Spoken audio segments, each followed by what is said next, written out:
This is a fantastic picture, all smiles. I'm sure the family, Kafil's family and Auntie Salisha, they're going to get a couple copies of The Guardian today. They're going to frame this one, a front page, you know. This is so beautiful.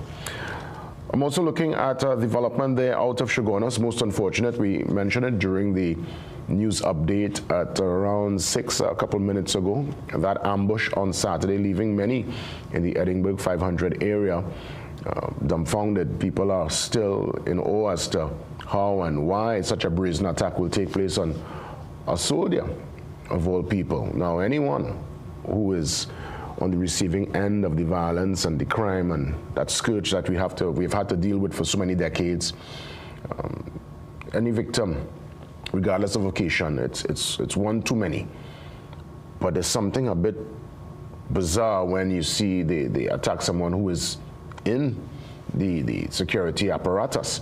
So I know there will be investigations from the TTPS side, and I'm sure also from the regiment side, as to the outcome and the cause, and they're going to probably leave no stone unturned. I just hope, you know, sometimes you just believe that the energy, well, let me not even go there, because obviously I know they really try their best, but I know soldiers, especially when one of their own is dealt with in such a manner, they actually take a real iron fist approach. So I don't know what's the backstory, but it's a most unfortunate development. And up to yesterday when we went, there was still bloodstained, or at least the area on the ground. And all this is happening under the umbrella of a state of emergency. So it's quite alarming. And also, when we head across to Tobago, THA confirms pending departure of the U.S. troops, but mom on the date. Now, if I recall, Chief Secretary Farley Augustine would have mentioned last week that the U.S. presence, they were going to be here just for a couple of days. When I hear a couple of days, I think probably 2, for the most 3 days. I think a couple of days now. But obviously they're still here, and there is still no, I would imagine, clarity really. But the question is, does Tobago want it? I mean, obviously we're hearing the opposition voices being very vocal about it, but the average person, the person on the ground, you know, Sean from Scarborough, Paul from Palatuvier, right? Sandra from Speyside, right? Curtis from Crown Point. That's the person I want to hear from. The average, the Tobagonian who getting up, going about their particular pace. Is this a major concern? Is this bothering you? Or are there folks feeling a sense of security and safety with the U.S. troops and presence on the island? That's a genuine question I'm asking to my brothers and sisters in Tobago. And if you get a chance, when we open the lines later, I would really love to hear from Tobago. Not folks in the politics, so with a political agenda. I'm talking here about the man and woman on the ground moving and shaking, the movers and shakers, the real movers and shakers there in Tobago. All right. Also, on the sporting side, well, we went to Bolivia and we lost, and that's what the back page is telling us on this Monday morning. Now, Bolivia, as you know, it's a real tough order. It's really high altitude.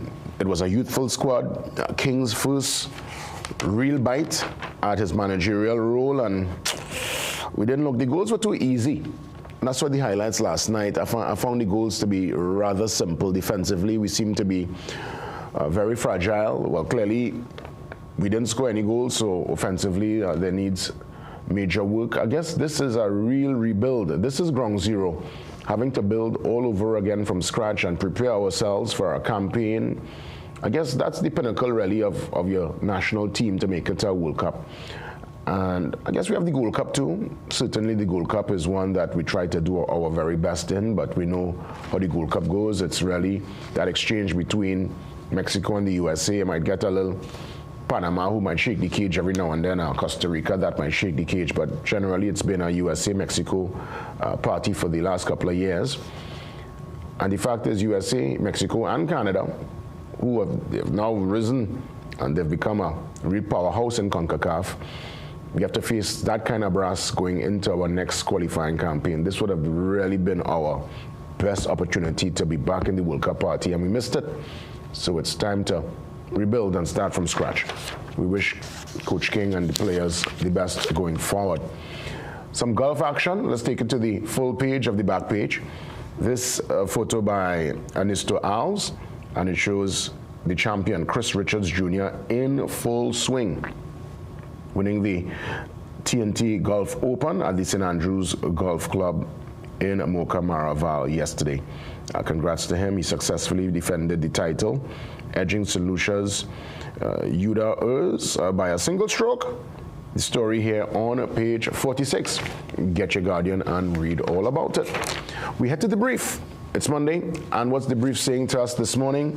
Well, it's some action here. I'm seeing the Venezuelan ambassador, Alvaro Sanchez Cordero, participates on stage. This is a Wasafoli Performing Company doing a nice ancestral remembrance experience at the Center of Language Learning, their open house 2026 at UE in St. Augustine on Saturday.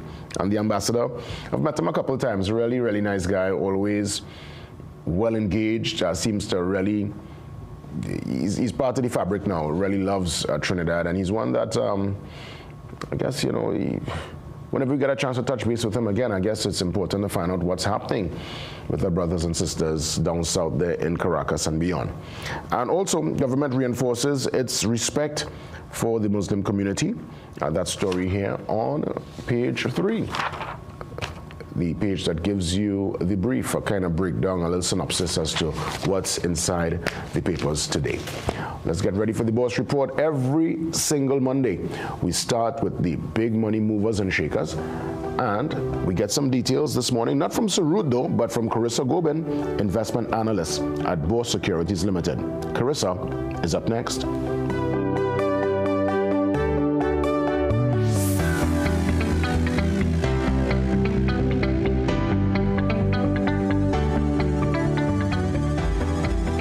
Struggling with blood sugar swings, high blood pressure, or stiff joints? Take control with Aja Nutrition's powerful wellness trio. Berberine Plus supports healthy blood sugar. Blood pressure support helps keep your pressure in check. And Joint Aid keeps your joints moving so you can stay active every day. Don't wait. Choose Aja Nutrition for trusted, effective solutions. Available at Pennywise and leading pharmacies nationwide. Feel better, move better, live better with Aja Nutrition. My man, Andre. Good night, Anthony. 7 years with the company, and we couldn't do it without Antoine. Happy birthday, dear Alejandro. Happy birthday to you. Who's Angelo? We're like coworkers who don't forget your name. I'm Angelo. CG United. Good like that. Period nights don't have to look like this. Move less, wake up to change. So change for a real night's sleep with Always Overnight. Its 3 times protection system absorbs, locks the fluid, and keeps it away from your skin. For protected nights without leaks. Always. This is more than just music. This is where you find the best of TNT. This is more than just a vibe. This is where Bollywood gets a twist.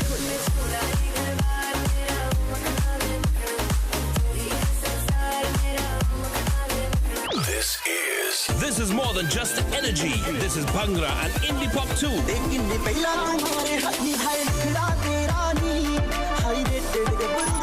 This is the mix. This is the life. Lock on or log on now. Sangeet 106.1 FM. This is authentic East Indian radio. This is us.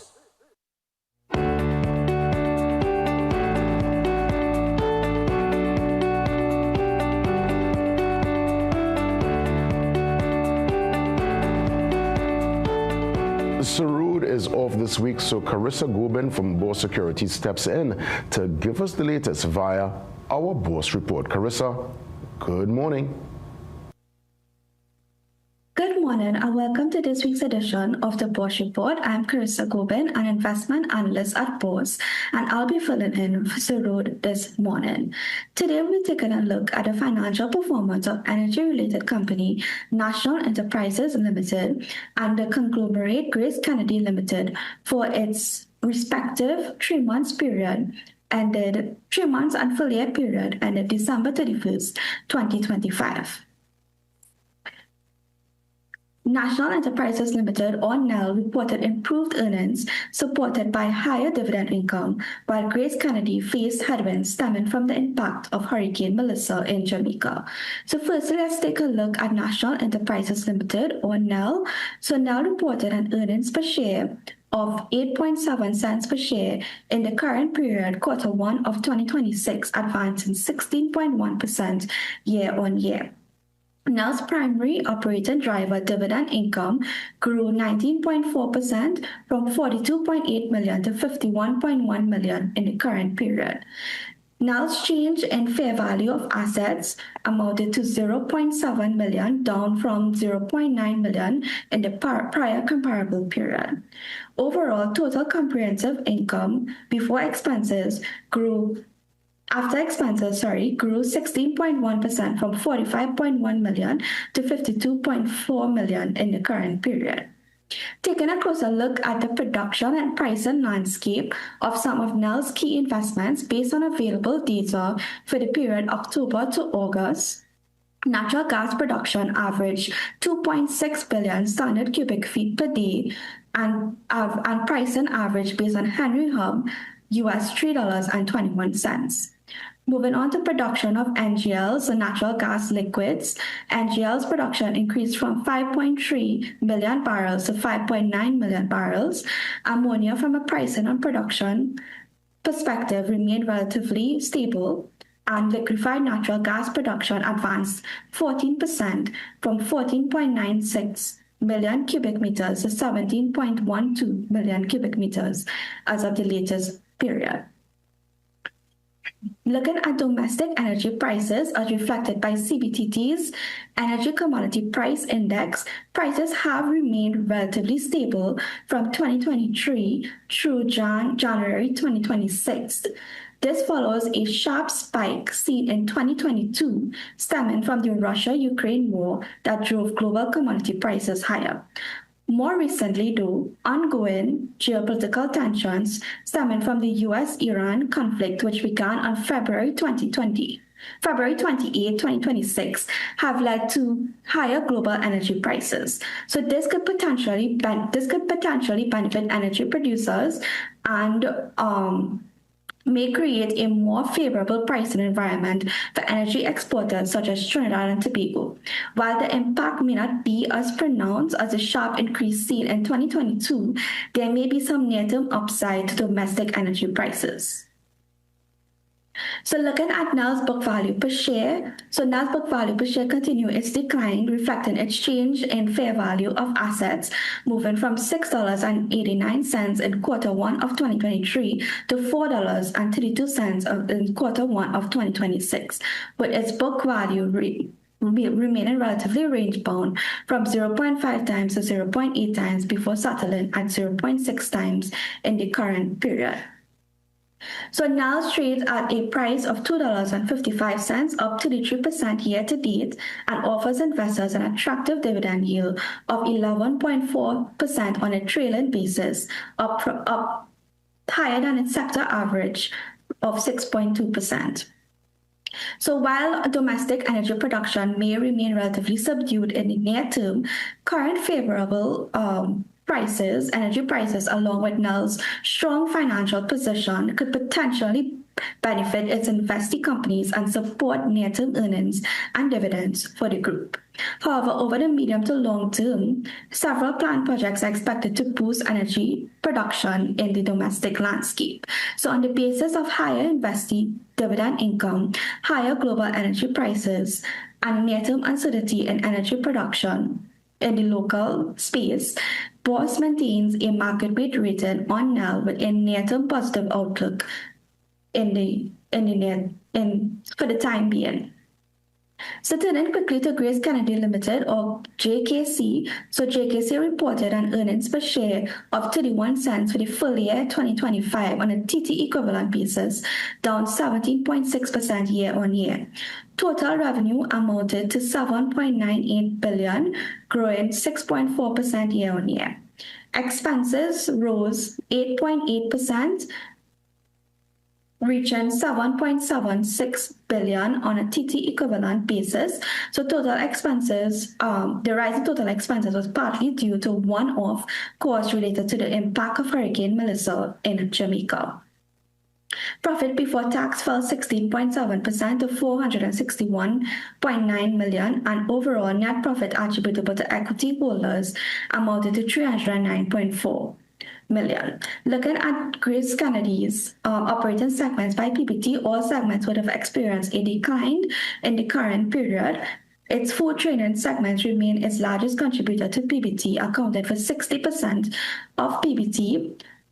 The food trading segment would have fell around 11%, moving from 356 million to 318 million before eliminations in full year 2025. Its money services segment dropped 20% from 124 million to 99 million, reflecting a challenging operating environment driven by lower transaction volumes. Its banking and investment segment fell modestly from 46 million to 45 million, and its insurance segment profitability was affected by elevated insurance claims, with its PBT moving from 93 million to 65 million before eliminations. Turning quickly to Grace Kennedy's profitability margins, margins are on the lower end of the range as seen between fiscal year of 2021 to 2025. So operating profit margins moved from 7.5% in 2024 down to 5.7% in 2025. Profit before tax margins moved from 7.4% to a current 5.8%. So margins were affected by overall higher input costs across the group.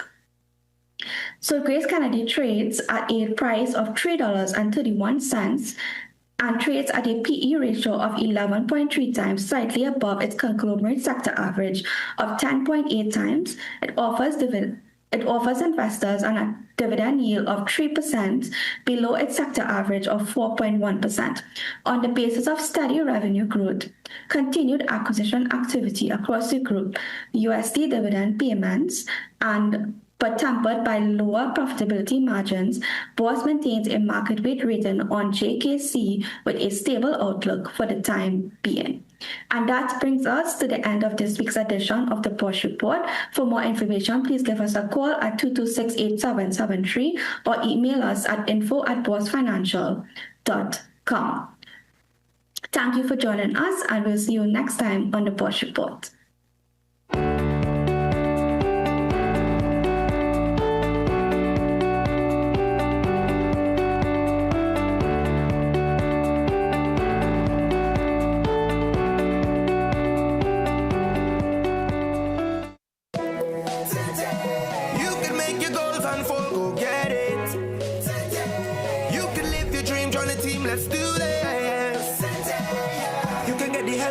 Succeed with Rand Credit Union, you can believe that you can achieve.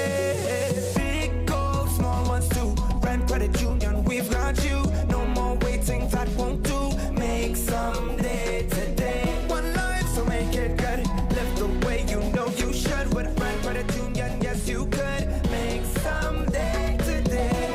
Live your best life today with Rand Credit Union.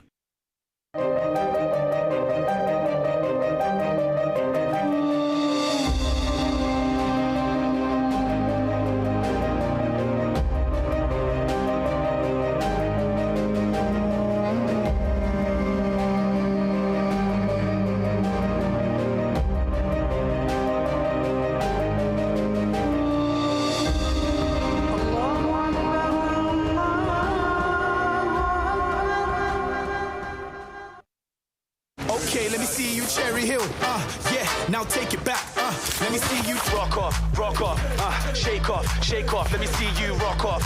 Let me see you kick right, now step forward, now step back. Lucozade, bring the energy. Unbeatable taste, new look. Shake off, let me see you rock off.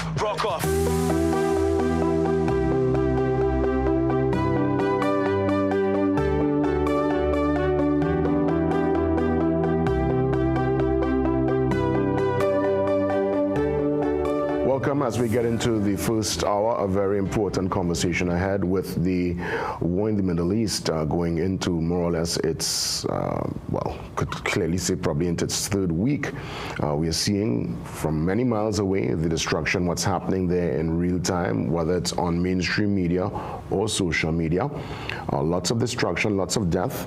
We're hearing reports of at least 2,000 people injured on the Iranian side.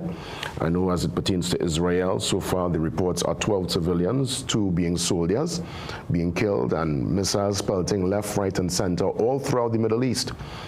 Let's check in with Dr. Ron Cantor, resident there in Israel, to find out what's happening there in real time with the impact on the ground, and to really give this conversation all the layers and to hear from all sides in this most, I could clearly say, unfortunate development that we are bearing witness to. Let me say good morning to you, Dr. Ron Cantor, and welcome. Good morning.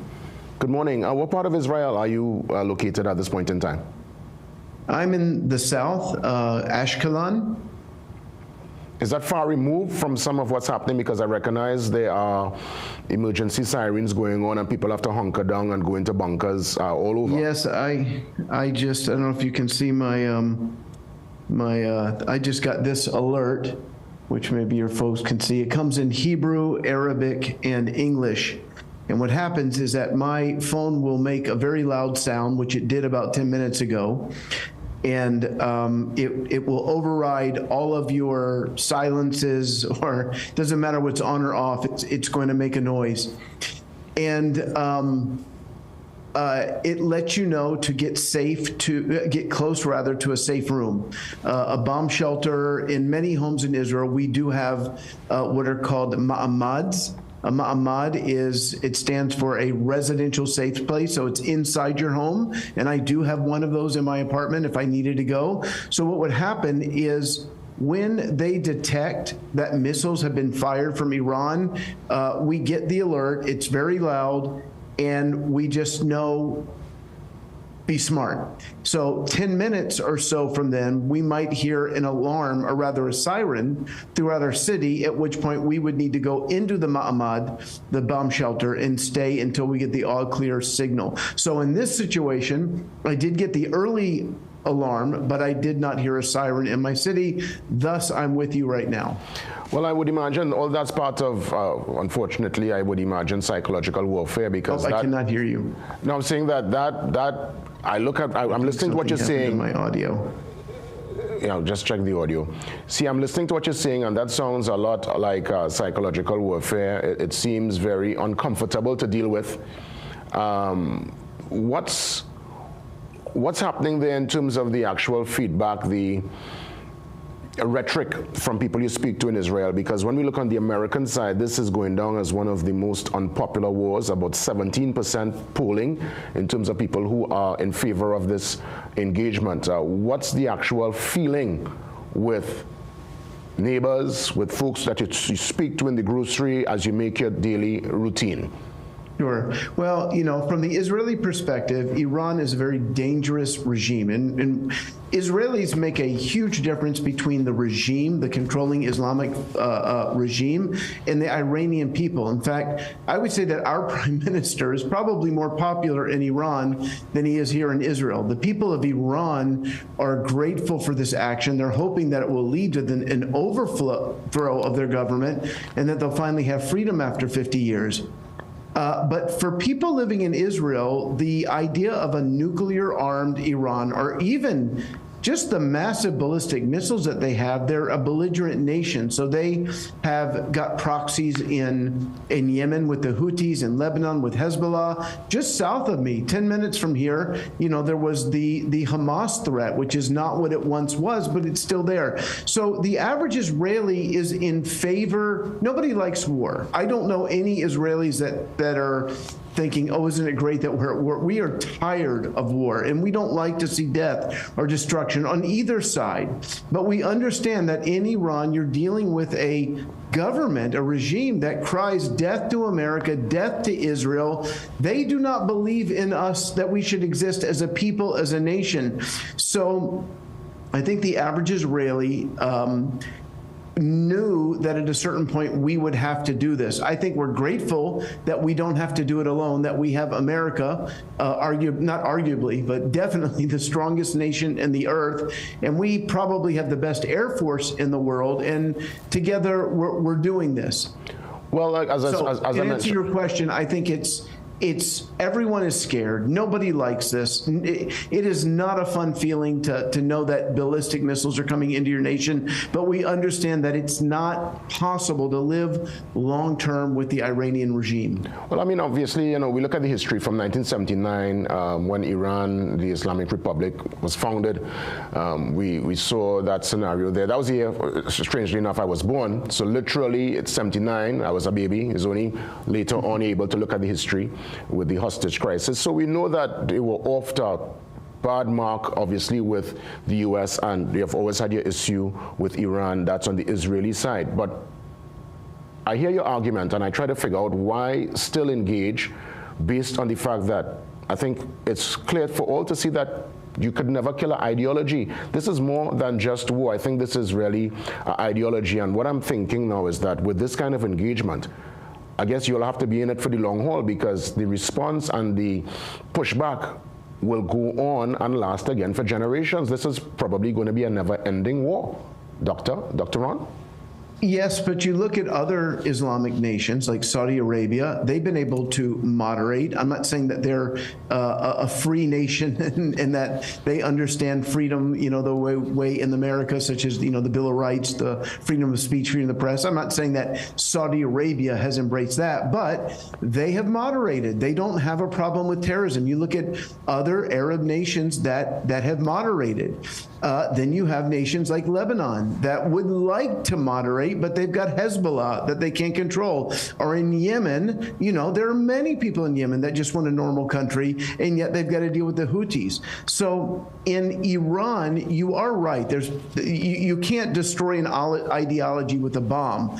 What you can do is fight for the freedom of the Iranian people. So I don't know what the percentages are, but I'm going to guess it's at least 70% of Iranians want democracy. They want freedom. They don't want to live under this regime anymore. So when I hear people, arguing against this war, they're never taking into consideration the people of Iran and how. So let's just suppose things were turned around and there was democracy in Iran. What you would have is some hardliners that would begin to say, oh, we actually like this. We like freedom, but then you're going to have many that will not. But that becomes an internal issue for Iran to deal with. They have a normalized, moderate government. Then they have to deal internally with the issue of radicalism. But right now, because the regime itself is radical and dangerous, it is a threat to the entire Middle East. Let me tell you who is in favor of this war. At least this is my opinion.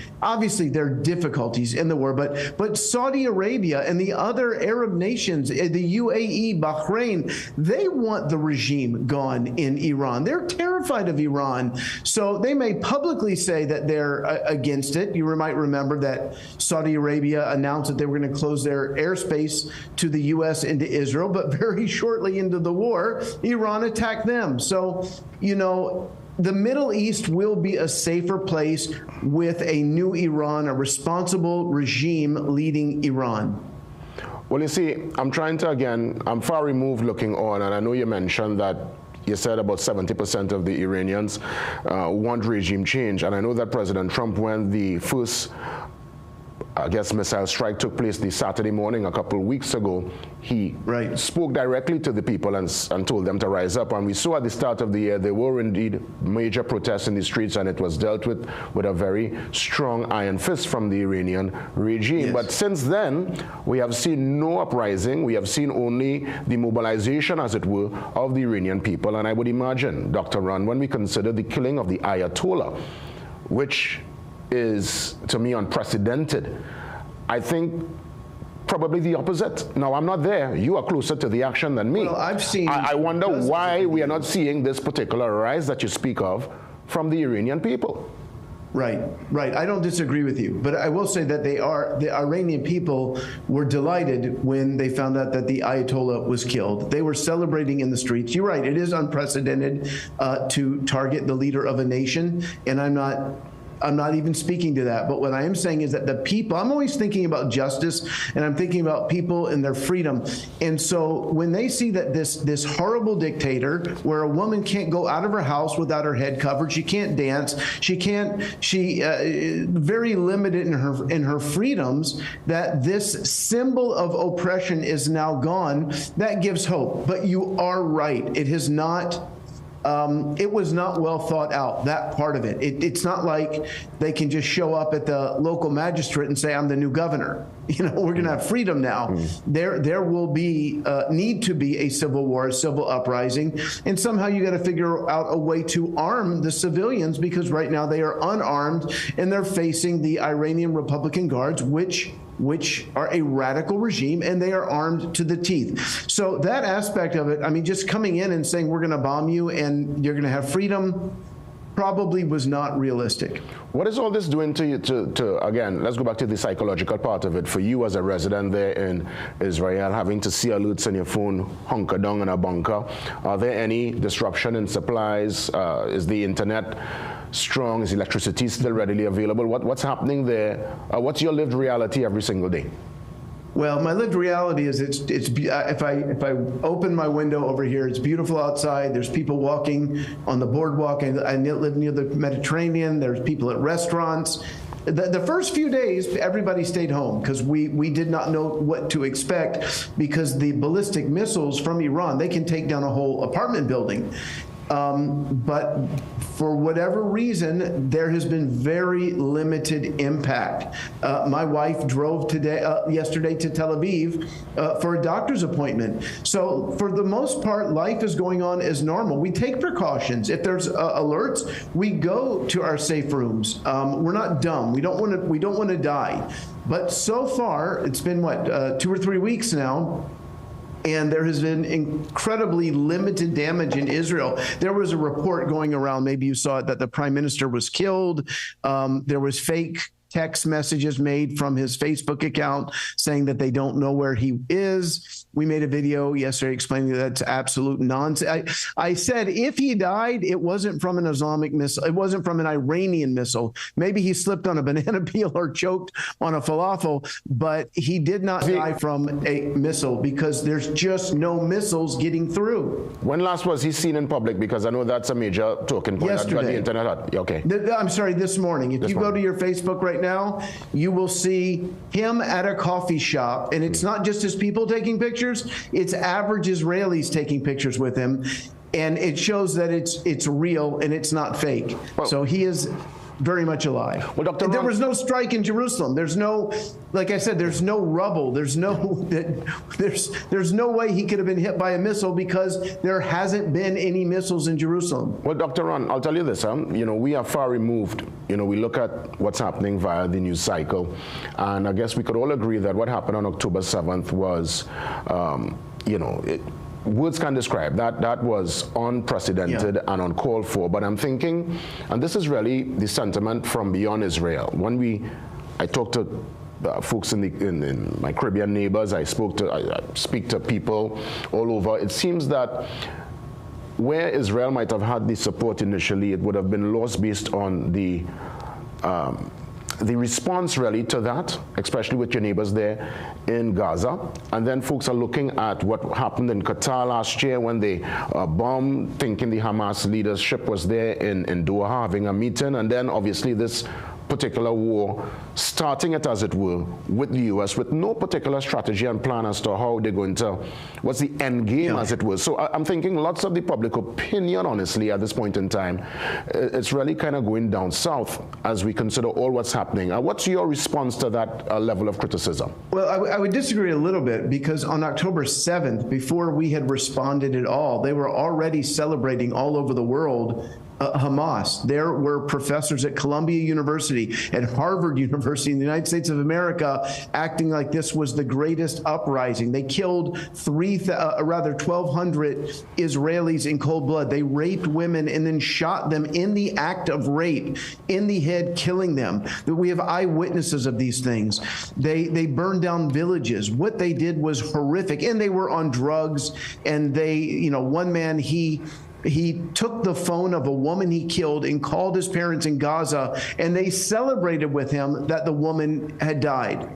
So, I mean, unacceptable, and I agree, unacceptable. But I guess again, we're looking at the response to that.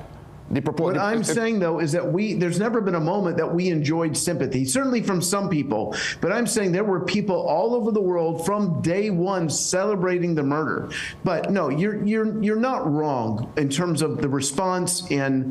And I'm going to be honest with you, there's a lot of fake news out there, and there's a lot of true news out there, and it's difficult to know. I live 10 minutes from Gaza, and I can tell you that I don't know often you hear this report, that report. Is there a lack of food? Then you see people with food. There are so often two different narratives to these stories, but I can say this as a believer in Jesus, that war is horrible. I don't celebrate the deaths of innocent people. It breaks my heart. And there's mistakes made in war, just like it's a horrible tragedy what happened in Iran, where this girls' school was, I don't think on purposely targeted, but it was thought to be a compound of the IRCG, and it was a girls' school. That is heartbreaking, but that happens in every war. What I would look at is the response of Islamic jihadists all over the world. They don't just make accidents in the midst of war. They behead people. They rape people. They oppress people as part of their religion, and that is more concerning to me. What do you think, Dr. Ron, will be because I mean, you live there, you're part of the fabric. Based on just your observation, speaking to other folks within the field and academics and all that, what do you think could be where can we even start to get a solution to this? Because I know obviously it's going to be a long journey ahead, especially with what's happening right now. But could there ever be any semblance of solace and peace there in the region? Well, it is, for those who don't live here, it is a different world. I always find it amusing when academics from the West think that they understand the Middle East. Often presidents do not understand how to deal with the Middle East. Having said that, we have seen so much moderation. Syria has a new government. We don't know where that's going to go, but we're hopeful. Like I mentioned, Saudi Arabia and other nations, they realize that they want to be part of the normal world and have commerce and have jobs and not have their countries run by radicals. The last belligerent nation in the Middle East is Iran. So if somehow there could literally be a new regime there and democracy, and I'm not saying that will be easy, it's a heavy lift, there's no doubt about it. But if Iran is able to become a moderate, even still Islamic nation, we could have at least a season of peace here in the Middle East. I know this, I can say this as an Israeli. 90% of Israelis simply want peace. They would love nothing more than to live at peace with our Arab neighbors and have trade with them. Nobody enjoys being in war all the time, but we have learned through long experience that if we are not ready to fight, we will be killed. Dr. Ron, based on the coverage of the war, which international agency you think is giving the most balanced viewpoint, really speaking to the both sides of this unfortunate divide? Well, when you say international group, you mean like the UN? No, in terms of like, basically I'm asking, where do you get your news from in terms of news agencies? Because every news agency I recognize now, they will have a particular slant. Right. So for those of us who are far removed, if you want to get a balanced viewpoint of this unfortunate divide, where can one go on social media or via the mainstream to really get a balanced viewpoint?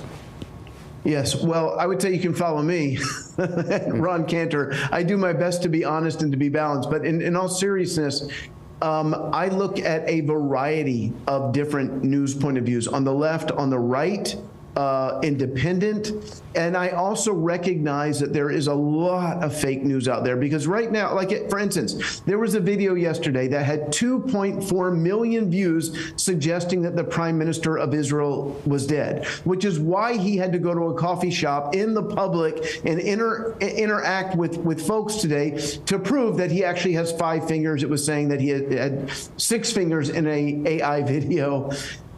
So there's just so much fake news out there. So if it seems weird or bizarre, it probably is. And I would also use AI to check news stories and ask, whether it's ChatGPT or Grok, and say, is this an accurate news? What I find often is that people will hear fake news and they don't check it.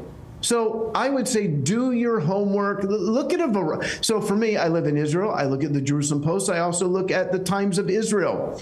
I might look at it as an American. I look at CNN. I also look at Fox News. I'm always trying to get different viewpoints. And if you just go to one news source, you're probably not going to get an accurate picture.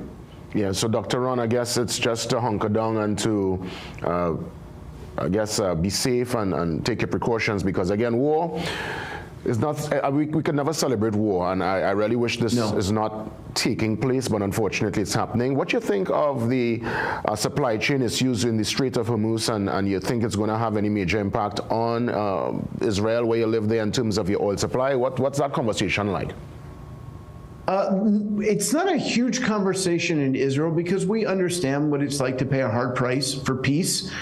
We are used to doing this. I think it's clear now that it wasn't thought out as well as it could have been by the U.S. government.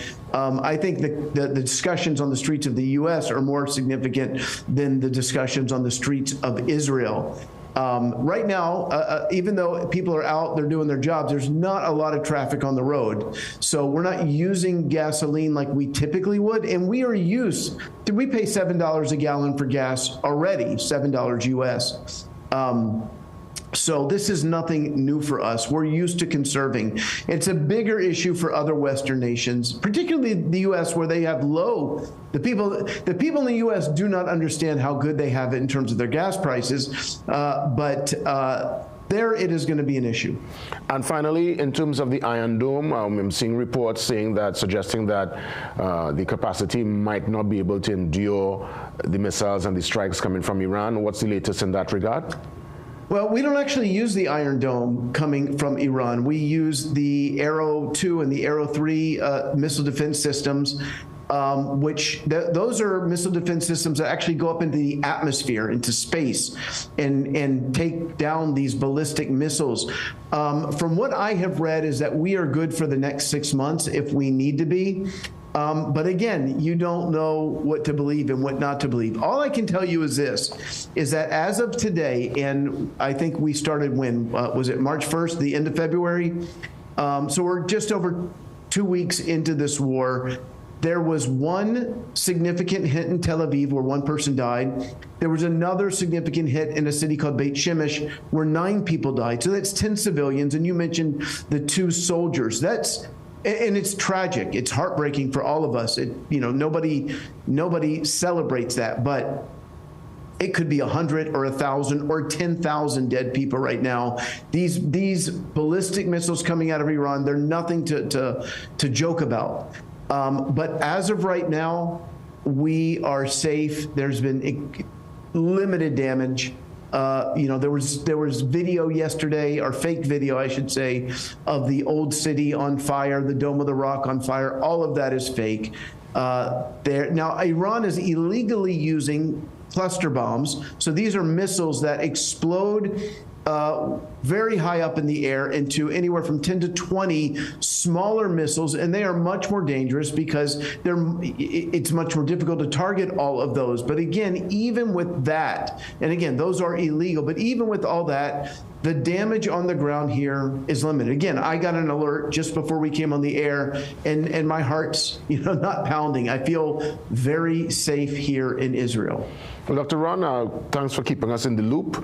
Obviously, we're trying to get all sides of this particular development, and I sincerely hope that there's an end to this soon. This is just the start of 2026, and we've started at such a pace, it's unprecedented. So, Dr. Ron Cantor, thanks for touching base. Thank you so much. And again, we don't love war here, but we do pray that there will be peace for the people of Iran, and appreciate the people of Trinidad keeping us in prayer. Dr. Ron Cantor, the resident in Israel, touching base with us on this Monday morning. We take the pause and we come back with some housekeeping, and we'll get into your open forum after 7. See you soon.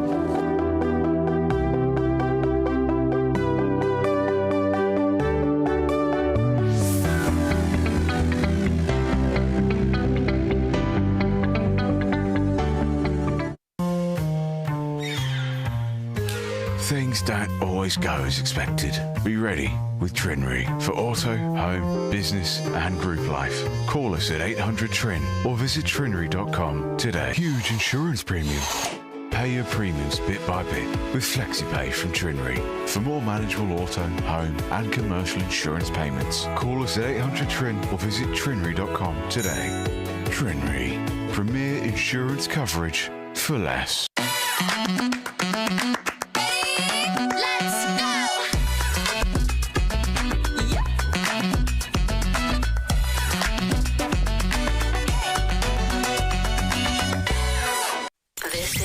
This is more than just music. This is where you find the best of TNT. This is more than just a vibe. This is where Bollywood gets a twist.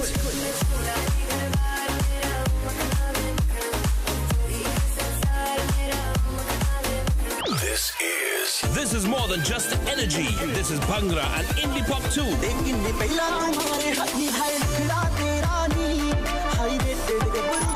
This is the mix. This is the life. Lock on or log on now. Sangeet 106.1 FM. This is authentic East Indian radio. This is us.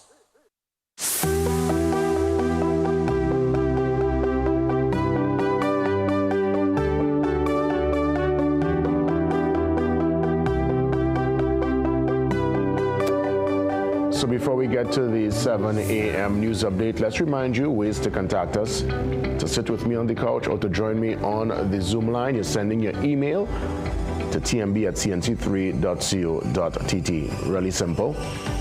Nice, short, concise. Put yourself in a gear and we will see and hear from you soon. Let's move now to the social media handles, Instagram, Facebook, and X. Very active.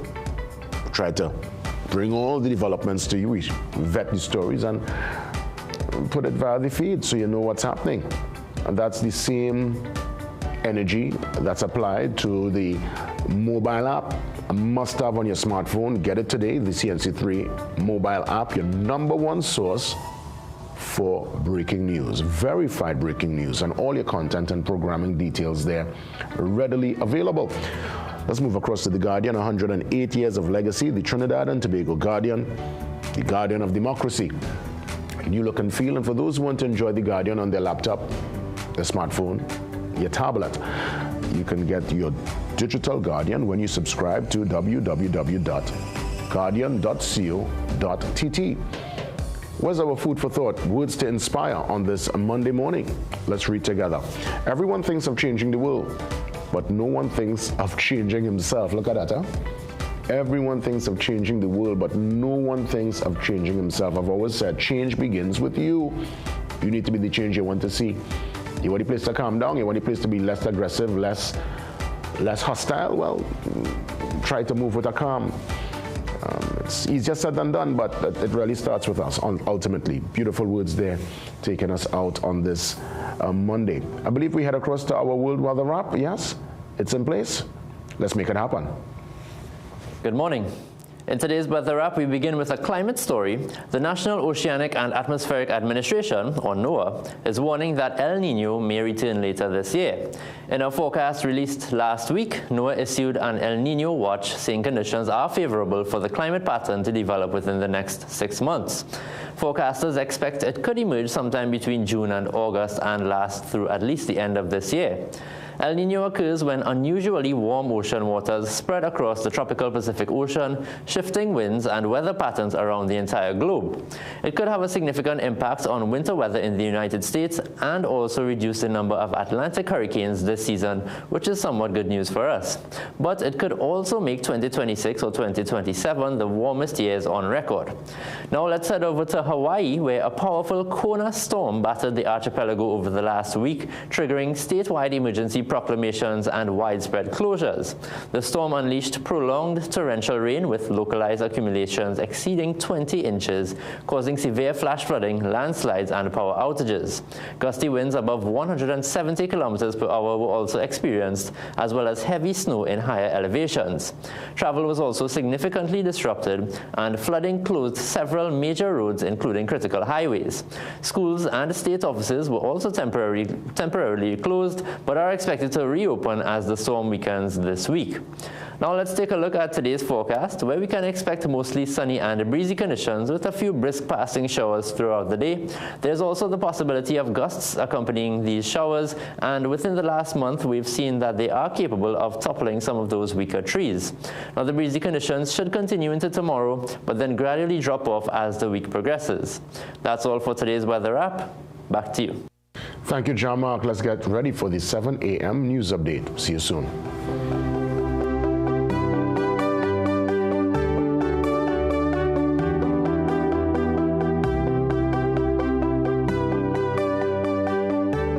From all over Trinidad and Tobago, Anil wrapping roti at lightning fast speed. Sandra nailing every order in her hardware. Lisa, who is in sync with style. There is no buffering at her boutique. And Dr. Alex filling prescriptions with care. They're all part of the 5,000 strong businesses connected and growing with reliable, high-speed service from Amplia.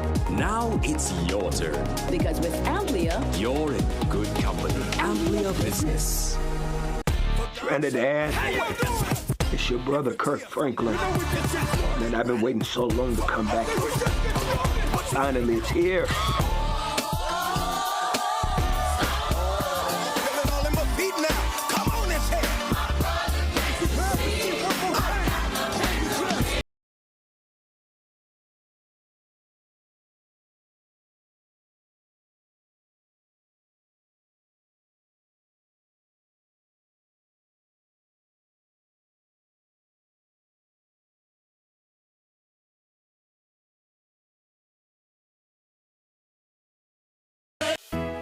Time Check, brought to you by the Central Bank and the National Financial Literacy Program.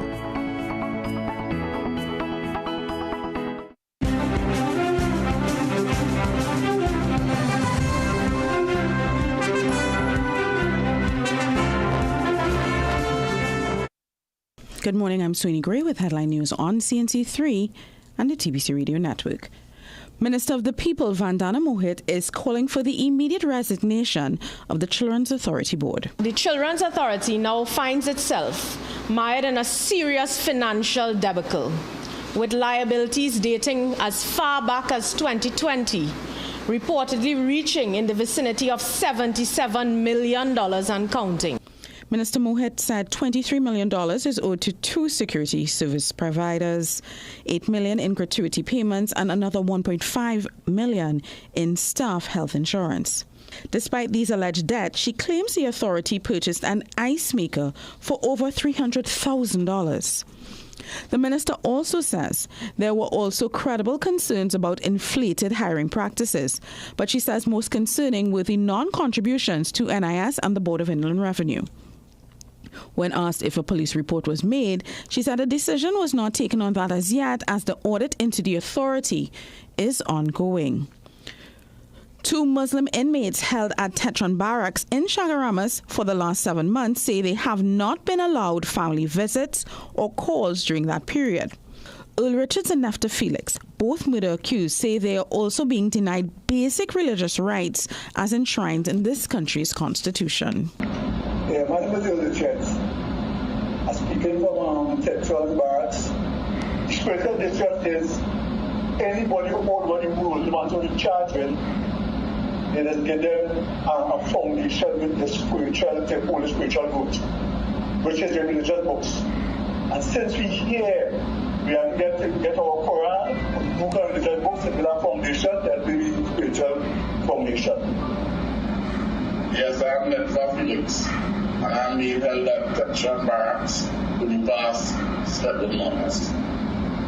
We are not even able to pray what we should in the cell because the toilet and the sleeping area come like one. We are not allowed to pray in, how we say, a toilet. They were both held by the state in July 2025 as being allegedly connected to a plot to assassinate ministers and senior members of the judiciary and police service.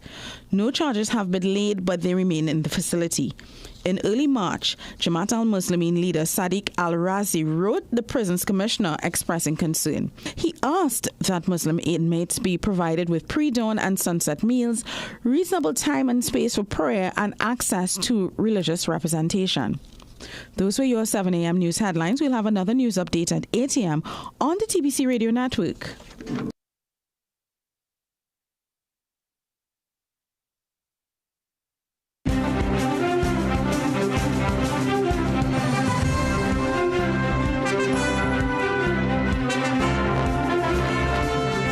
Recession have you down? Don't lose hope. Head on down to Tire Clinic for the recession deals. That's big savings with our road hazard warranty on Dunlop 2021 Falcon tires. Available at Tire Clinic, Cuba, Chaguanas, and Pleasance Park. Tire Clinic, a tire for every need. Call 636-8973 or 636-2958.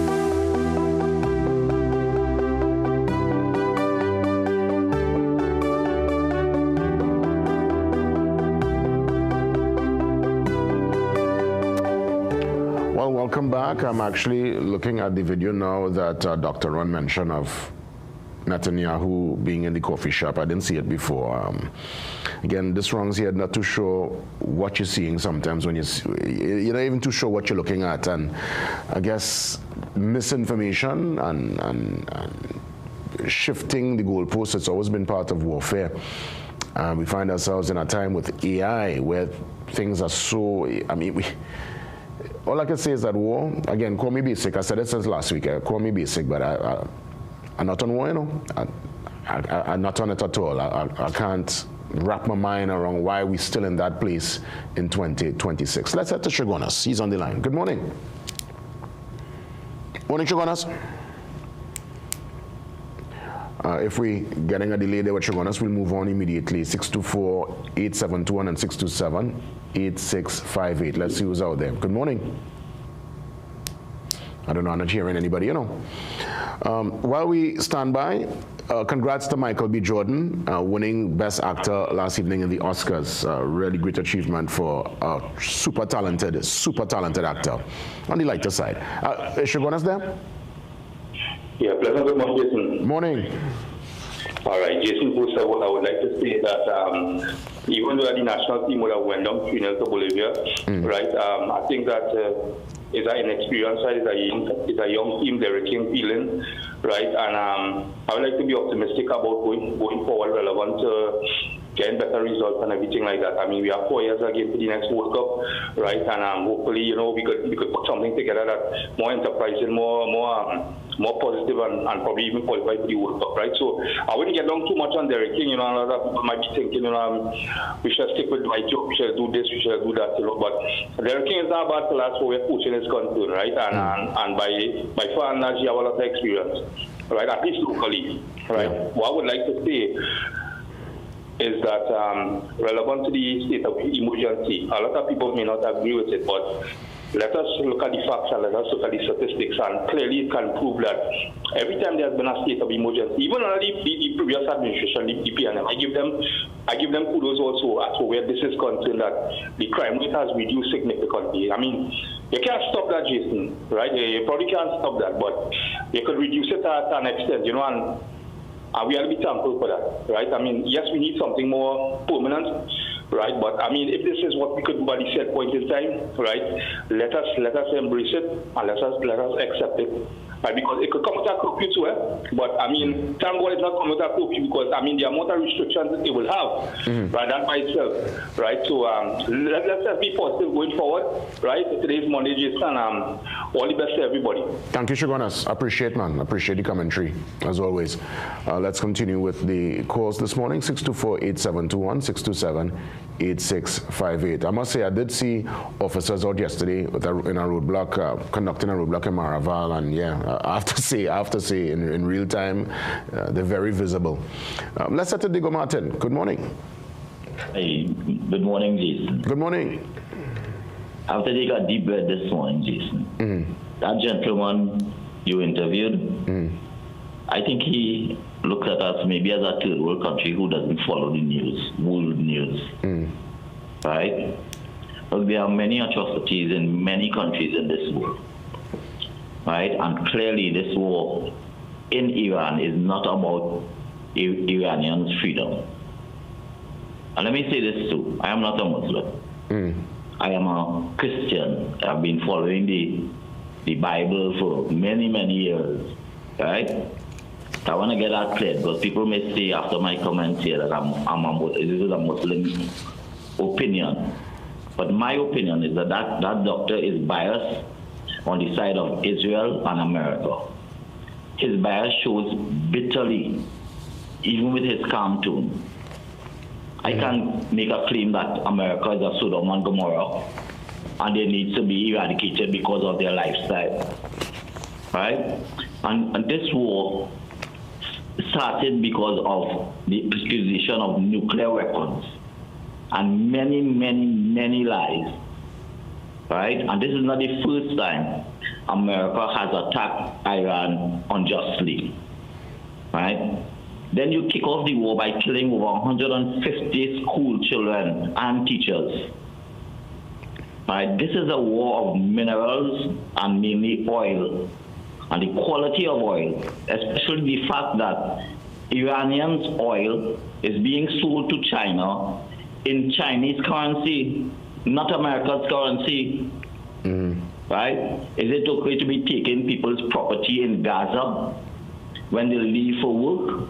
The BBC News have shown that on many occasions, or maybe the BBC lying, right? Well, how many times has Israel had agreements of ceasefire and did not uphold it, even now at this present time? Yeah. Right? Well, they go out here, you're loud and clear. Yeah, if you can recall, Jason, right? Netanyahu was the man behind the Iraq invasion with his false statements. With also claims of weapons of mass destruction, which we recognize now was fabrication. Yeah, I think we lost Diego, but yeah, I think we have to Diego again, and then I'll make a little commentary there. Diego Martin? I think we lost them. But indeed, if you notice, when I was talking to Dr. Ron Cantor, I think he and all agreed that you could never kill an ideology, and I think because of that, this is going to be a generational, never-ending, till the very end of time kind of war, and it's so unfortunate that there's no going to, at least nowhere in the immediate future, there's going to be any kind of resolve. And we have seen where nations would have been at war, brutal war, and they were able to sit down on the table and come to agreement and calm down, you know. But I don't feel that's going to happen this time around. Who's out there? Good morning. Pleasant morning, Mr. Jason Williams. This is Mr. Tabakit. Blessed Monday morning. Hi, Tabakit. Looking forward. I'm listening. Well, first of all, I want to tell you, you love the Creator and you're a child of God. There's where I started. Now, I support you this morning and I heard what you said. And I want to say this morning from a place very neutral. The Middle East is supposed to be one of the most sacred and holiest place on planet Earth. And I am saying anyone, regardless to who it is supporting any war, you have blood on your hands. And I'm still trying to, like yourself, to come to terms. You know, every day, Mr. Williams, I am asking why human being is unaliving each other.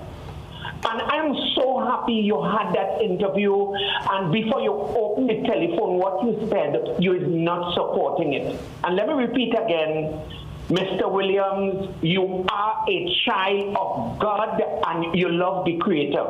And anybody see the Creator, they cannot support the unaliving of any human being. I may not be popular with what I'm saying this morning, but sometimes the things which is right might not be popular. And I think I wanted to speak this morning out there as there's another human being on planet Earth.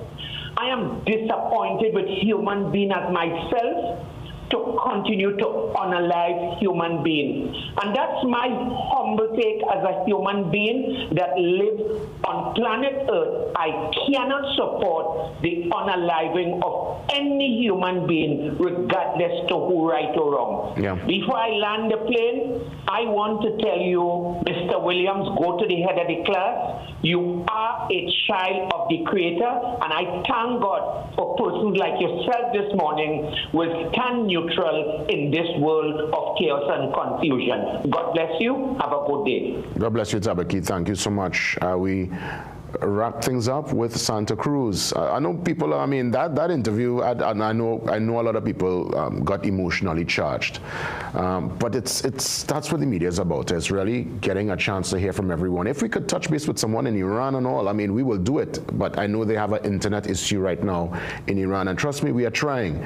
I think it's important to hear from all sides of a particular divide. But I think we could, at least I'm with Tabakit this morning, and Tabakit is clearly with me when I say and I declare, I don't like war. Call me basic, I'm not on it. If we could find a way to go around that kind of confrontation and that kind of engagement, count me in. But when it gets to that place, why in 2026 we're still looking at images of people being bombed and total destruction and missile and oh my, I don't understand it. Santa Cruz, take us out. Final call. Jason, and morning to the people of Santa Cruz. And Jason, I must say, spot on this morning, because the war really is more of destruction on either side. What I believe with the war, and I believe America has made a tremendous mistake and miscalculation, and I'm saying so against the background that here it is, this mighty power of America put sanctions on Russia. And now you have a situation where Russia and China is the two biggest beneficiaries of this war, because you remove the sanctions in order for people to purchase oil from Russia. So at the end of the day, Americans are suffering, paying higher price, and Russia is making billions of dollars from the war, which will strengthen the resolve against Ukraine, because they now have more money to spend. You also have China, who now expanding globally, and they are making sure that the war stay alive, because it is beneficial to China and it is beneficial to Russia. And it is costing America, because the last figure I see America had to spend on the war was $11 billion. That was the last figure. So that the war doesn't benefit America, it benefits China and Russia, the two beneficiaries of it. Now here home, I want to take a jab at Mohit, U.S. Minister of Social Development, Welfare, and whatever. And if it is information come to you and you have an audit and you're supposed to have a police investigation, you cannot come on public television and accuse a board without no evidence. Because you now have an investigation, an audit investigation, that you come on public television and accusing a board without any evidence and asking them to resign while you have an audit going on. If after the audit and and there is need for police intervention, then you could come out and say so. But you have no evidence whatsoever. Well, Santa Cruz, in all fairness, I mean, I don't think she will come in the public domain without any kind of hardcore concrete evidence. And I guess she was holding a piece of paper in her hand. As to the contents of the paper, we don't know. But I doubt it highly that someone who is a minister of that particular ilk will come in the public domain and make such an accusation with no kind of concrete to stand on. One needs to be Santa careful Cruz. what one say. And you also have the Minister of Defense, and in an attempt to attack the PNM, making allegation with the Dana Sitahal murder. Yeah, put his foot in his mouth. I saw it. He did not realize put his foot in his that mouth. at the end of the day, it was the UNC government that was in power at the time. So you're actually talking, you're just talking with emotions and without any. I think he's listening. He's listening on the TV as opposed to the.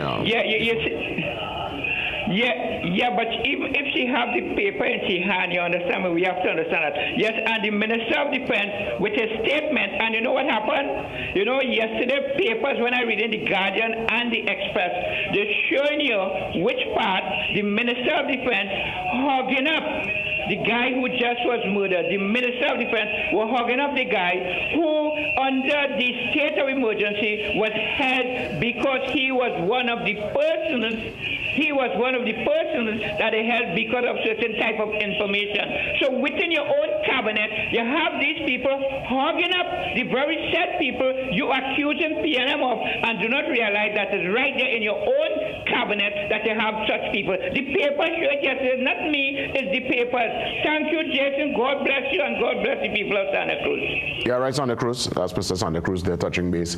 And yes, Mr. Sturge, in his capacity as an attorney at law, represented the businessman who was taken out in a most violent way. That particular murder is raising more questions than answers. And again, no murder is one that every murder, you take it very seriously. And obviously, you know, you send condolences to the family and friends, because everyone who, when you come to the end of your road under those circumstances, it's a sting and a shock for all those who would have known you and those who would have been around you. But that particular scenario there, I stand by to see what's going to be the development.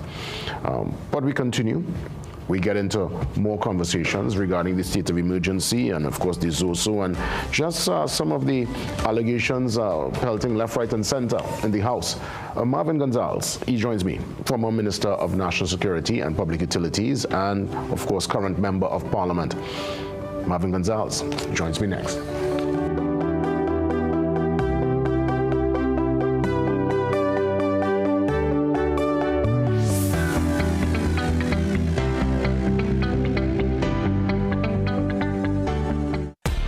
Dad, it's your brother Kirk Franklin. Man, I've been waiting so long to come back.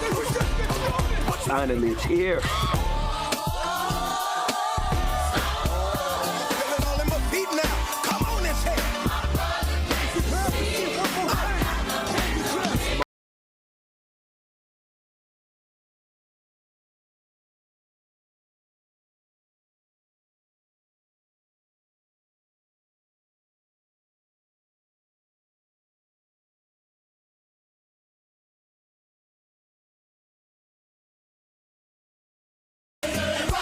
Advance your career and increase your earning potential with the University of Bedfordshire's MBA program at CTS College.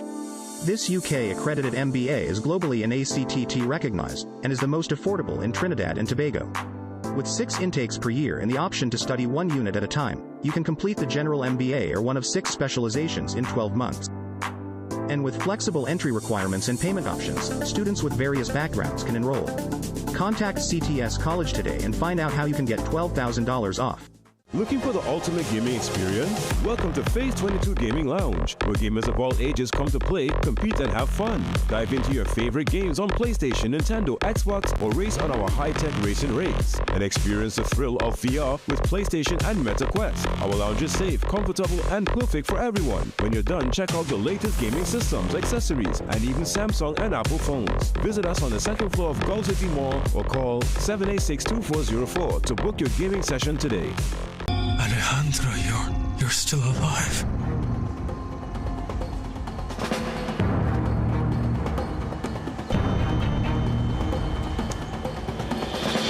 Mr. Alejandro! Mrs. Lucia! Mrs. Lucia, come quick, Mr. Alejandro! My goodness! You're so...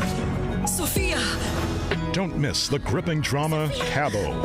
Sundays at 8 p.m. only on CNC3.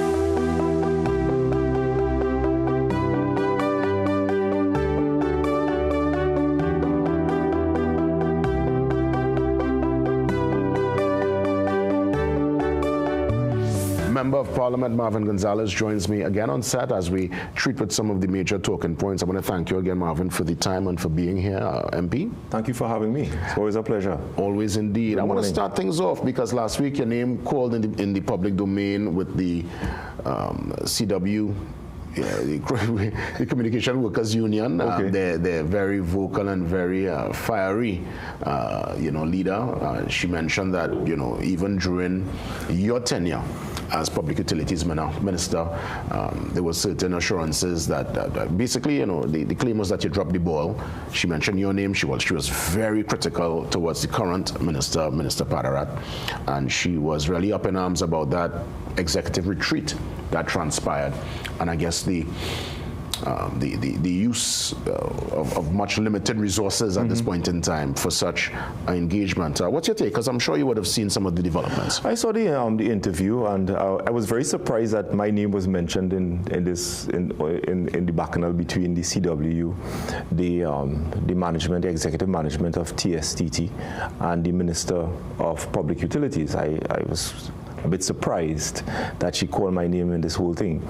Now, when I was Minister of Public Utilities, I took a position that some of these matters, as it relates to wage negotiations for employees, is a matter between the management of TSTT, the board, and to an extent, the Chief Personnel Officer and the Minister of Finance. There was no role for me as Minister of Public Utilities in the law. I could not have inserted myself inside of there in a space where there's no legal obligation or responsibility for the minister. And had I done that, then I obviously would have complicated matters. I would have made assurances, and those assurances could have resulted in some serious difficulties for the government.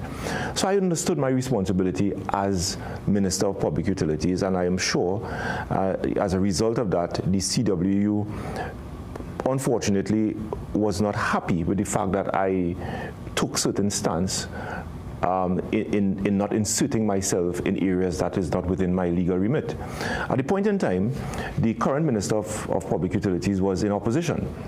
And the way in which they conducted themselves in opposition, it would have given the impression that had they been in government, they would have done things completely differently. But of course, you're in opposition.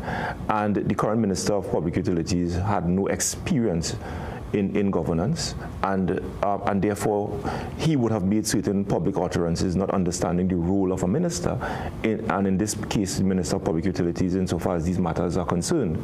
So the disappointment by the president of the CW, unfortunately, it is understandable. But now that Mr. Padarat is the Minister of Public Utilities, he's understanding fully, I am assuming, his role and responsibility as a minister, and as a result of that, it is causing some difficulties for him as well as the CW.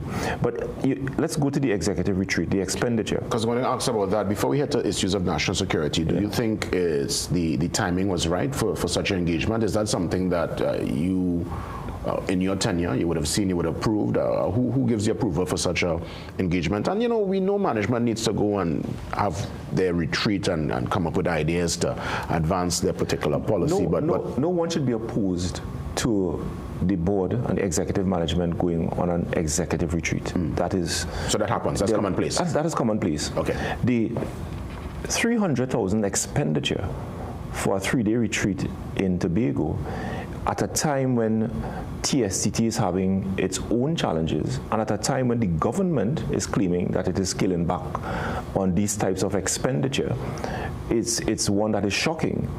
And when you look at some of the items that TSTT was billed for that executive retreat, that was not a retreat.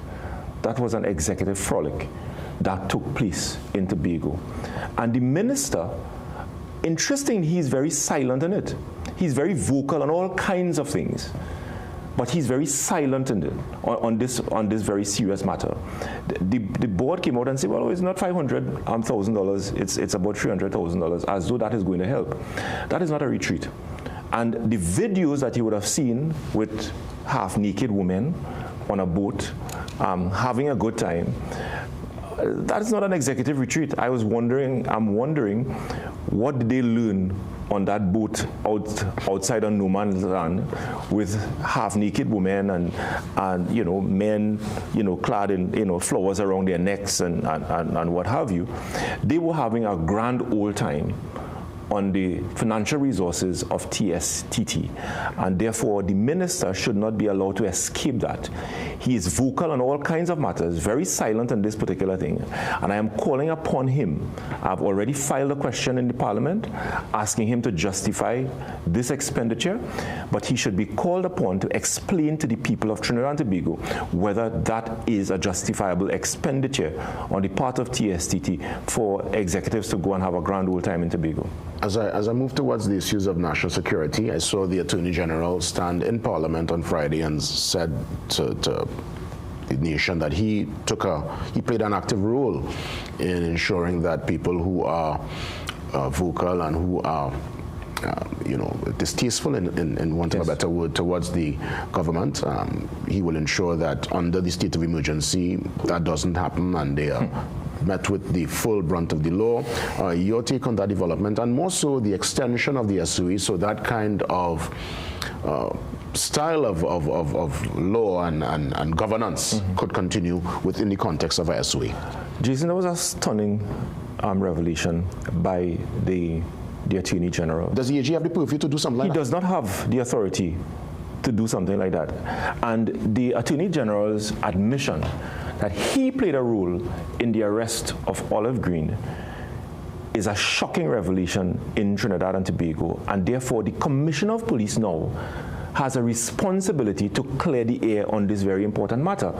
Because if we were to take the Attorney General's word as truth, then it means that the Commissioner of Police is acting on the instruction of the executive arm of the state. He's acting on the instructions of the government, and he's acting on the instructions of the Attorney General, and that is unconstitutional. It is illegal, and the Commissioner of Police should come out and clear the air as to whether or not the police was instructed by the Attorney General in this particular matter. Let me ask you, just for the sake of the discussion, in a climate where we take threats very serious, someone putting the Prime Minister's residence and encouraging the Venezuelans to treat with her residents, and by extension the Prime Minister in, I would imagine, not a complimentary way. Does that warrant somebody does that give justification for an arrest? What do you think would be the best course of action for such a threat? First to begin, that kind of threat should not be encouraged.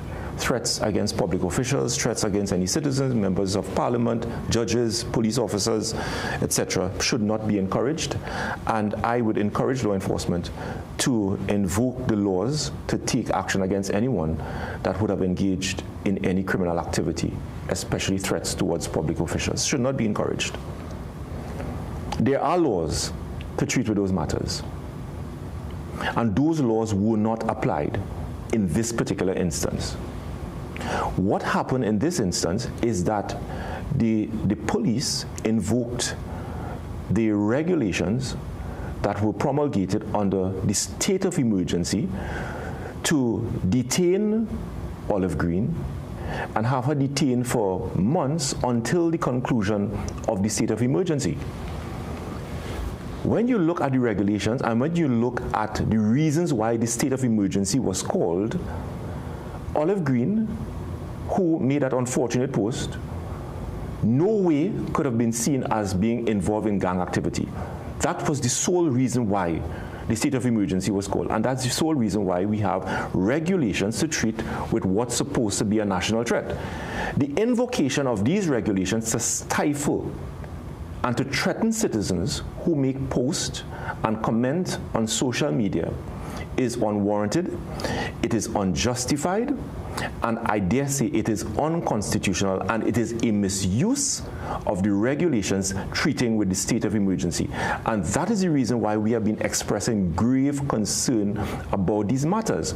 The government is using regulations under the state of emergency to suppress dissent. They are not handling criticisms well. They are coming with a fake state of emergency to pretend as though there is some threat towards the state. And they are using these regulations to suppress the citizens of Trinidad and Tobago. Do you think the state of emergency extension, and I would imagine beyond the extension, if it continues to be part of the a front burner, a part of a strategy, it's being done because of the, I guess, striking down, as it were, of the Zozo bill? Because I'm seeing that there is this promise to have a reintroduction. So I wonder if it's either one of the two, is either we go Zozo or we go a perpetual state of emergency. What do you think might be the strategy? Well, there's no argument on this, you know.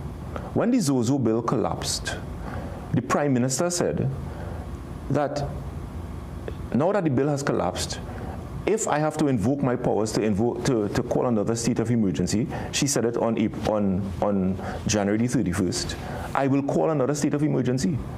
And she did. Mm. She threatened the citizens of Trinidad and Tobago that I will call another state of emergency if I have to call one. When you listen to the Minister of Defense in Parliament last week Friday, apart from all of the disastrous things that he would have said and make a fool of himself, the minister said that we are going to bring back Zozo, and it doesn't matter what you think. We are not going to take into consideration your recommendations. The amendments. We are not going to take all of these things into consideration. You like it or not, we are going to bring back Zozo.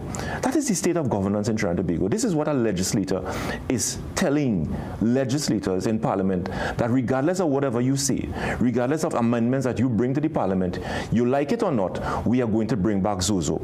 So, but I want to remind the country, Jason, I would have said it on a program here some time ago, that this country must not forget that the state of emergency was called for a particular reason.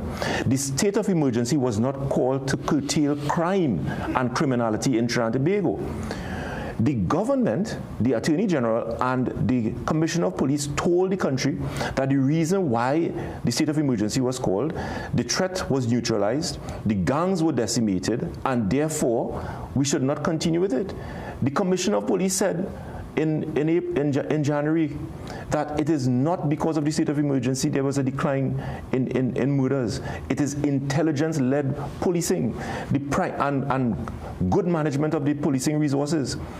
The Prime Minister said, well, it is because the Americans were blowing up boats in the Caribbean Sea. That is the reason why. They had all kinds of reasons. But today, the Prime Minister is saying that there's some threat again because of the same gangs that they claim have been dismantled and decimated.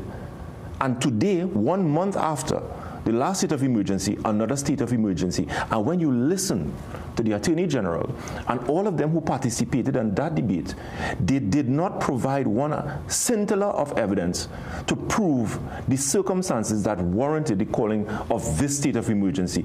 Everything demonstrated that, and was very clear from what they said, that they intend to use state of emergency and Zozo as their crime plan to deal with crime in Trinidad and Tobago. MP Gonzalez, when we look back at the Zozo debate, and the reason I guess it really did not go through, the independent senators spoke to the amendments not being adhered to, not really getting a chance to to breathe, as it were, you know, not taking in the recommendations, and in the upper house it really fell down flat. You think if the government would approach the Zozo and adhere, make adjustments, tweak with some of these amendments, you think it's something that actually could work?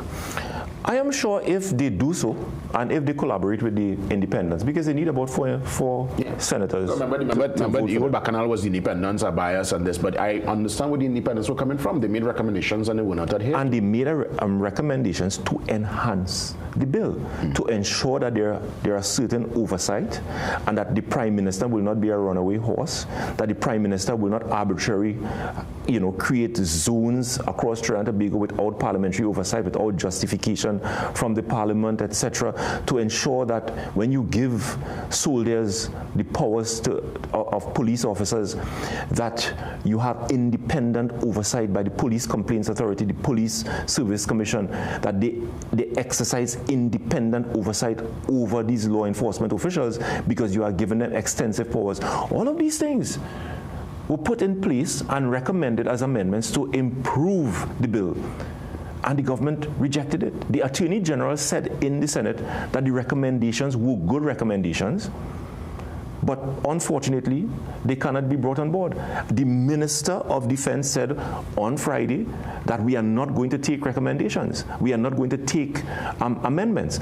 And if that is the posture of the government on this very serious matter, then the government is not serious about crime fighting. And you would recall that as soon as the Zozo bill collapsed, for every single murder and for every shooting that took place in Trinidad and Tobago, the Minister of Homeland Security blamed the collapse of Zozo for it. They have no plans. They have nothing in place to treat with the crime situation in Trinidad and Tobago. And the programs that we would have put in place to give young people a fighting chance to tackle crime at its root causes, this government removed all of these programs and now threatening state of emergency and Zozo to contain our people and to suppress our people and not giving them hope. MP Gonzalez, on the international development, our Prime Minister went to the Shield of the Americas. We are now part of a coalition.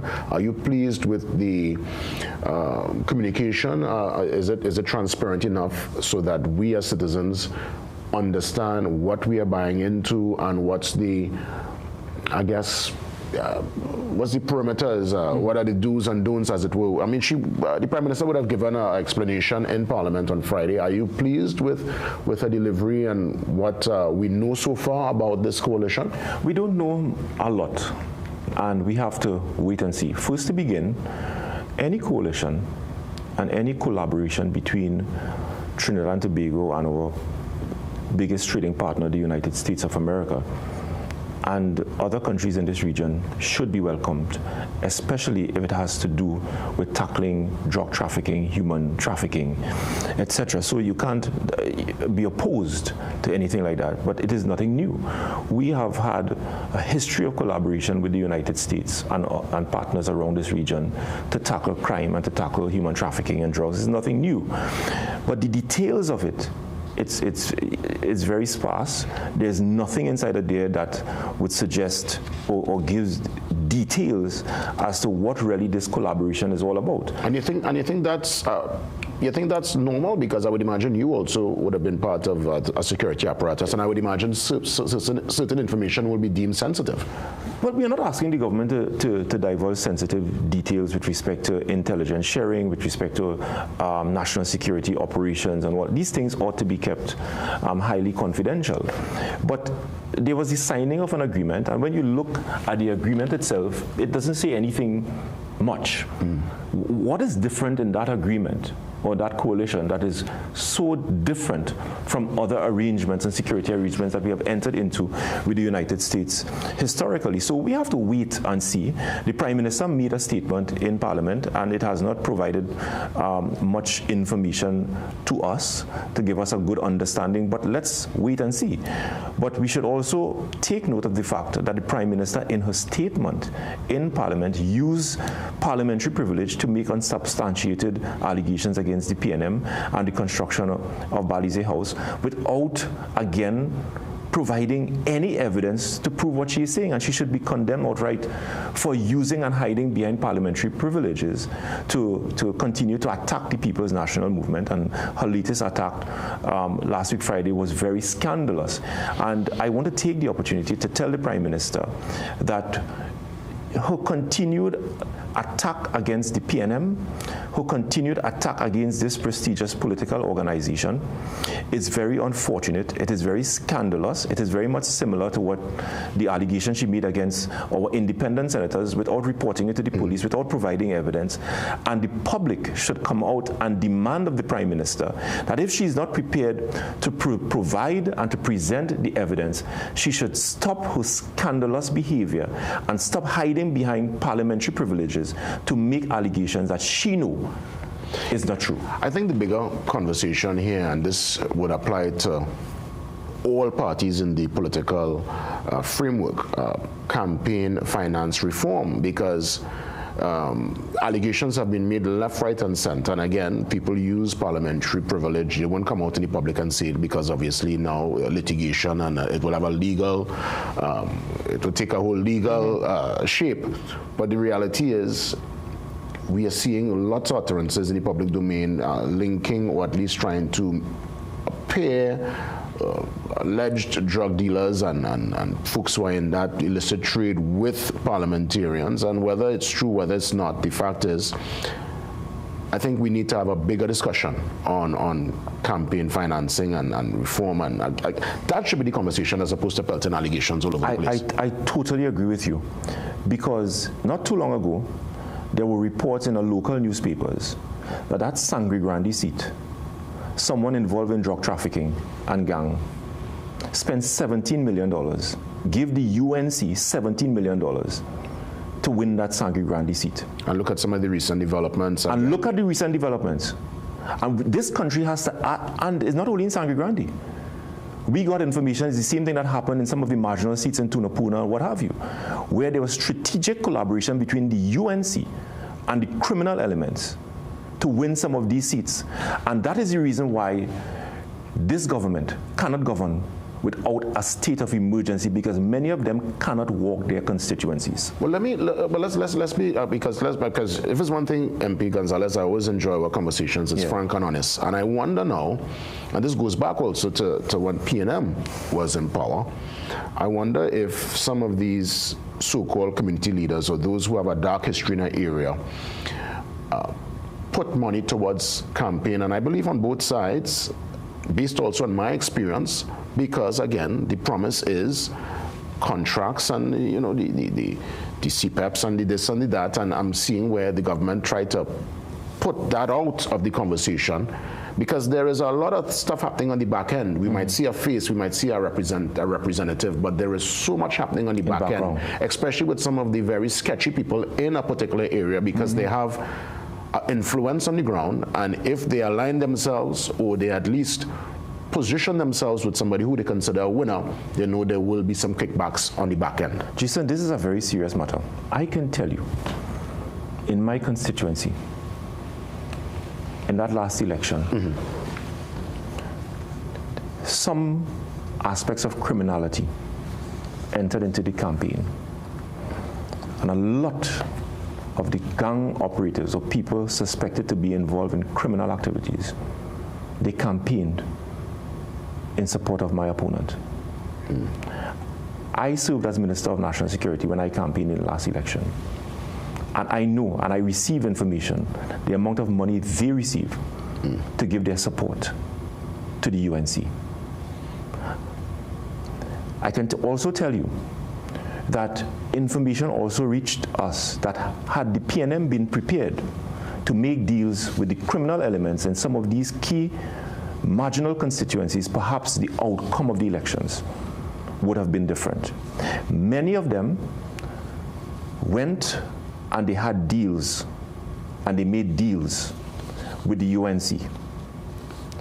And the outcome of those deals did not end right. And that is the reason why we are seeing some things happening in key constituencies in Trinidad and Tobago today. There are reports that $17 million was spent by a known person who campaigned openly, and there are videos to suggest it, where the Minister of Defense was seen in videos with some characters in his campaign in Sangre Grande. And look what transpired a couple of days ago. Is it that because of those deals, you can't respond, you can't provide, you cannot, some of the agreements that you would have entered into, that you can only now govern Trinidad and Tobago via Zozo or a state of emergency? These are very serious questions that the people of Trinidad and Tobago must take note of. Well, MP Gonzalez, I guess we'll have to stick up in there for now. We'll definitely continue with our conversations as we observe all the happenings and try to unpack the layers. I want to thank you, as always, for taking the time to spend part of the morning with me and the audience to shed light on some of the major talking points. We stand by after the break to get into details concerning a disaster risk management conference that's happening in June at the Hyatt Regency. Full details.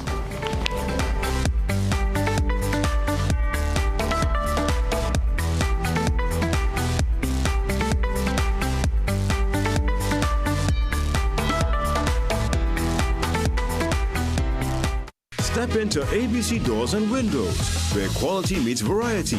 Discover premium wooden, steel panel, fiberglass, and steel security doors alongside aluminum, UPVC, and steel windows designed for strength and durability. At ABC, we're always a better choice, delivering products built to last and service you can rely on. Visit our showroom at 1 Chanka Trace, El Socorro South, or call 638-7184 to make your dream home a reality. We are your one-stop, most convenient, most helpful, most caring community pharmacy. Our pharmaceutical services include dispensing medicines, repeat dispensing, clinical governance, but we also have a fully stocked convenience store featuring our refreshment aisle, grocery lane, personal care products, toys, pet supplies. We are most conveniently located out of the traffic, just 2 minutes off the highway in Heartland Plaza, Endeavor, Chaguanas. Contact us on 220-8705 or 470-5938 and visit us soon. Magical Expressions Limited is the largest local importer and distributor of fresh cut stems, offering the widest range of beautiful flowers at the most affordable prices. Call us today at 701-6488 or visit our website to order. In the ever-changing media landscape, we at Guardian Media strive always to put you, our viewers and readers, first. We strive to uphold the time-honored tenets of responsible journalism. For us, accuracy is key. And in our reporting, we strive not only to be first, but fair, impartial, and to uphold journalistic integrity. Above all, we are accountable to you, and we must respect the views of our audience. That is our solemn contract with you. Keen attention to detail. Rigorous verification of facts. Use of credible sources and sound editorial judgment. Keep track of our editorial policies and guidelines, including our corrections policy, by logging on to www.guardian.co.tt for more.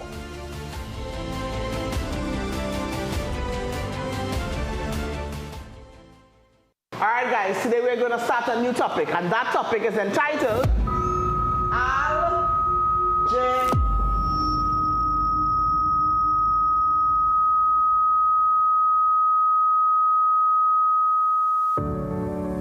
There is no way I could teach in all that noise.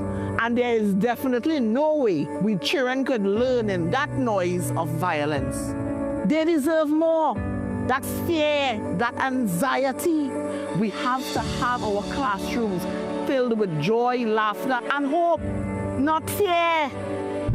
That is why I support the TCPS school-oriented policing initiative. This is not just about law enforcement. It's about building trust. Parents, teachers, students, and officers all coming together to provide a safe space where young minds can flourish. If we all stand side by side, we can protect our children, keep them safe, and they can have a space to learn without anxiety and fear. I am ready to partner with the TTPS in fostering safe, respectful, and empowered schools across Trinidad and Tobago. It's not a simple task. We need parents, students, teachers, and communities to get involved. It's time to get on board. Securing our schools, securing our future.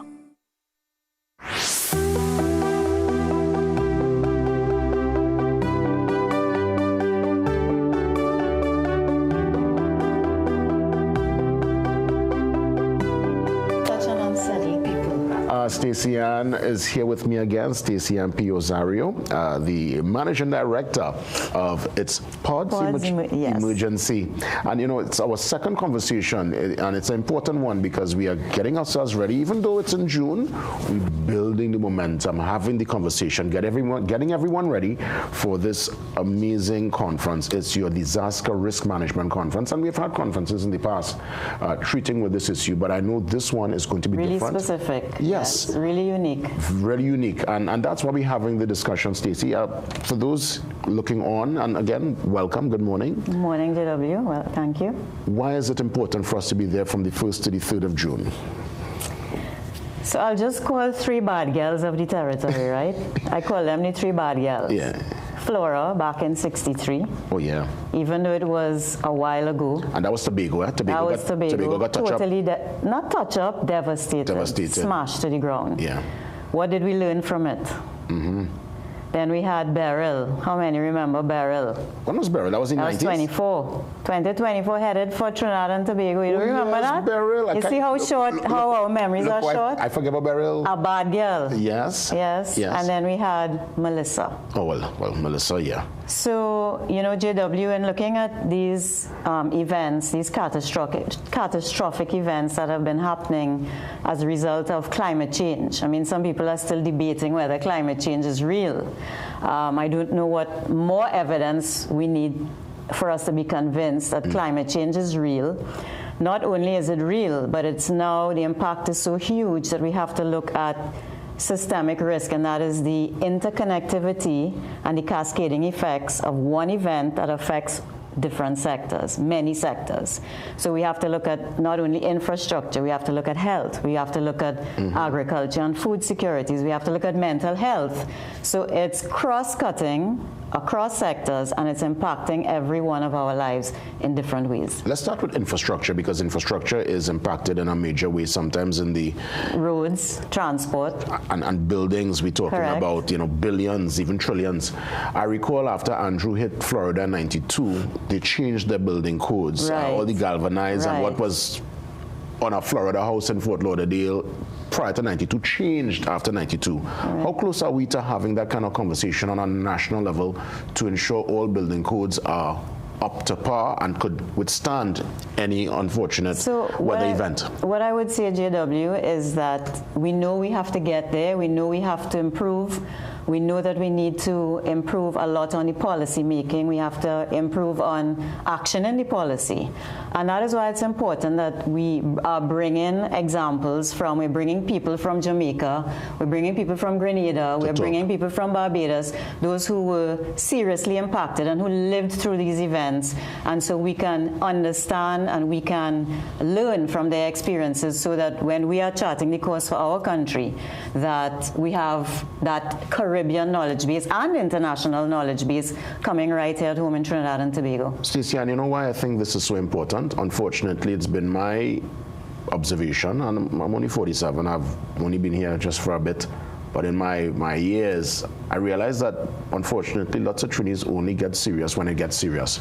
Some don't even get serious when it's serious. Yeah, I don't know why we don't. So we need a culture shift. And that's because we haven't been seriously impacted in any, as Barbados and Grenada and Jamaica would have been. Yeah. And that's just the nature of the beast, and that's just the culture we're dealing with. And through the conference and this platform of bringing all stakeholders together, it's not just a high-level conversation of policymakers or national disaster officers. You have people on the ground, the movers, the frontline workers, the operators, everybody convening in one room for 3 full days of navigating these discussions. How does one register, and where do we get, you know, that information or tickets per se to be there? Right, so it's been held from June 1st to the 3rd at the Hyatt Regency. This is our second edition, building off of the first one in 2024.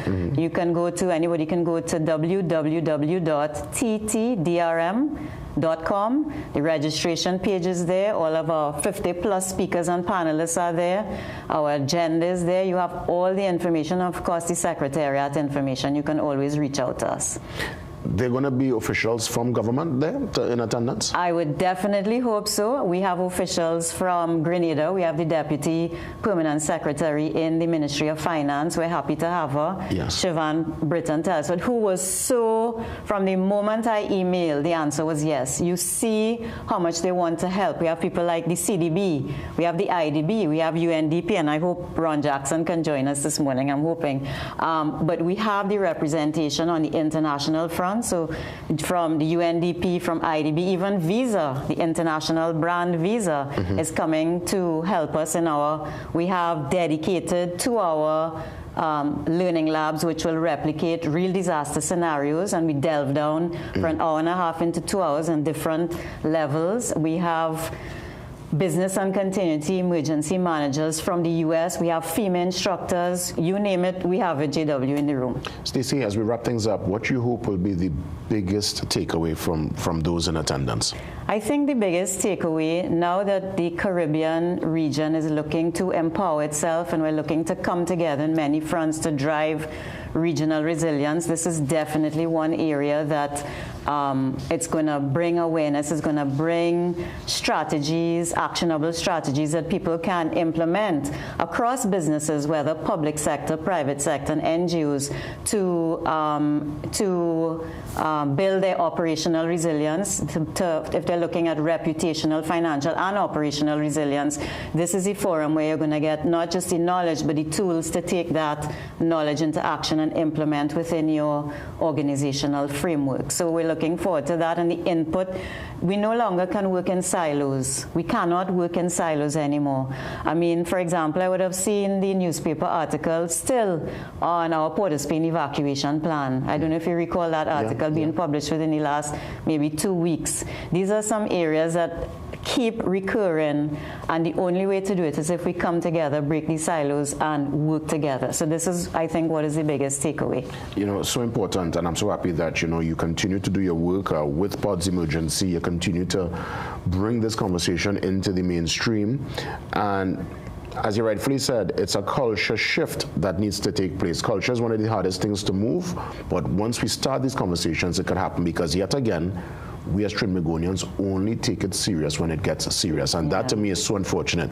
Yes, it's a nice saving grace, we could laugh and think we could move on, but Grenada, they understand it because it got serious. Barbados, it got serious. Jamaica, Dominica with Maria, remember Dominica? Oh my goodness. So we down southern island, and we kind of away from the belt. But if it gets serious, we need to be prepared. And we were very intentional, I was very intentional in pushing this conference through Christmas, through Carnival, because who is to say what can happen? And we're also doing a lot of pre-conference activities that we're trying to make inroads into, let's say, sport, to break the culture change, sport into, you know, entertainment, different sectors. And again, give me the website one more time. www.ttdrm.com. And we're going to find you online there also? You can find me online. Anybody can find me. PODS Emergency Management Consultancy and Solutions. See the phone number is there, 2924859. Feel free to reach out to us, and we're looking to having all of TNT and also some big regional players in the room. Stacey, all the best again. Thank you, JW. I know we will touch base before June. Again, so we look forward. Yes. We take the pause. Well, not so much the pause. We make the exit, a matter of fact. And God spare I'm back for more tomorrow. Have a blessed and a great day, TNT. Laters.